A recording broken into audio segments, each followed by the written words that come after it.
Okay guys, I'm back out here in the garage and I'm going to continue working on the Gatton CNC build.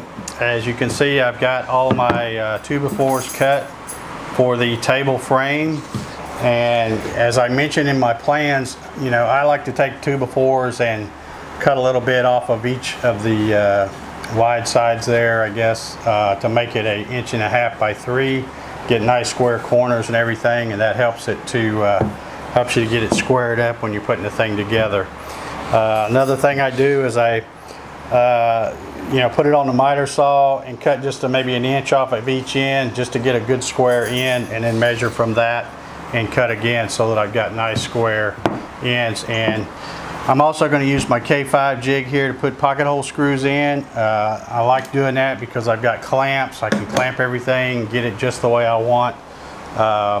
And as it screws together, it kind of squares everything up, and that works pretty well too. So you don't necessarily have to do that. It's just, you know, these things are just some of the things I like to do when I'm building mine. You don't have to square off the corners if you don't want to. You can skip that step if you wanted to. But anyway, I'm going to get started cutting the drilling the pocket hole screws in these cross members, and then we'll get ready to screw this frame together. Okay guys, I've got all the pocket hole screws drilled in the cross members here, and I'm using my Kreg clamps to clamp this up. I've got a good flat surface here, and the thing I really like about, you know, trimming these off to get the side squares, you can really get them nice and flush and get everything really square. So even using, you know, regular 2x4s from Lowe's or Home Depot or something. So anyway, I'm going to go ahead and start screwing this frame together, and I'll be back in just a minute.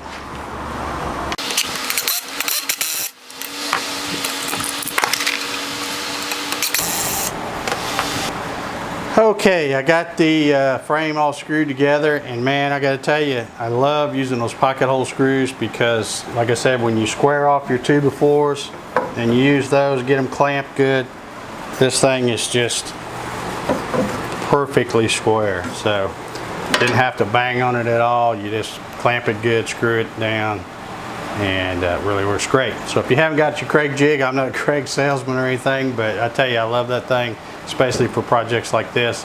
And you know, if you don't have one, you might want to get one, not just for this, but for a lot of projects. They're really handy.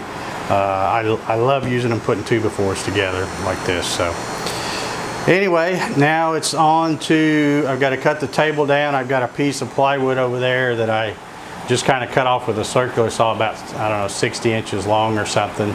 So I've got to trim it down to size. I'll go get my guides, circular saw guides or whatever you call them, and try to get a nice straight cut on that other end. And if you guys are looking at this and thinking, wow Dave, it looks like it might be bigger than 48 by 48, you are correct. I decided to make the table 56 inches long. So this frame is 52 and it's still 48 this way. So the piece of plywood should sit flush this way, and when I cut it down to 56, it should hang over a couple inches to allow for my angle rails and stuff like that. So all right, I'm going to go ahead and get started before it gets any hotter. It's a killer out here today in Georgia. I checked the humidity a while ago and it's like 83%, so the air is so thick you can just about cut it. So anyway, before it gets any hotter, I'm going to go ahead and get that tabletop cut and see if I can get that mounted on here. Okay guys, I've got my piece of plywood up here, and I've got it clamped to the actual frame, and I've got my circular saw guide here going across. I've got my line where I want my cut, that's 56 inches. I've had to scoot another line over 1.25 inches, which is the distance from my saw blade to the edge of that guide. So I'll just run this across there real slow and try to keep it as straight as I can, and this thing will be ready to mount on the frame.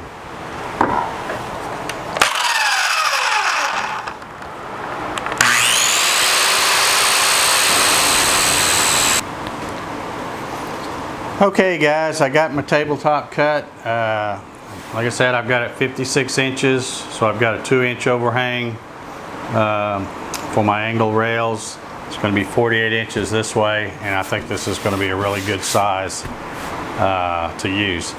I'm not going to keep filming what I'm going to do the rest of the day, because I'm going to be laying out the holes for the T-nuts. It's probably going to be about 200 holes, so I'll save you the boredom of watching me drill a bunch of holes. And then once I get that done, probably in the next video, I'll be putting the angled rails on. And after that, it should go pretty quick, because there's not really a whole lot left to do after that. This is just the big time-consuming part here, drilling all these holes and hammering in those T-nuts. So anyway, if you haven't already got your kit, you know, you can go to www.cncsidewinder.com and get you a kit and build along with me here. You know, the neat thing about the kits is, you know, I provide all the parts that are hard to cut.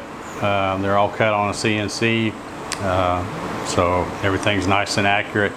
And then all you have to do is, you know, make your table and a couple of really long pieces, which are nothing more than just rectangle cuts. So nothing difficult there. So like I said, if you haven't got your kit already, head on over to www.cncsidewinder.com and get yourself a kit. You can build along with us. So anyway, that's going to do it for this video. I appreciate all my new subscribers, and we'll talk to you next time. Thanks for watching.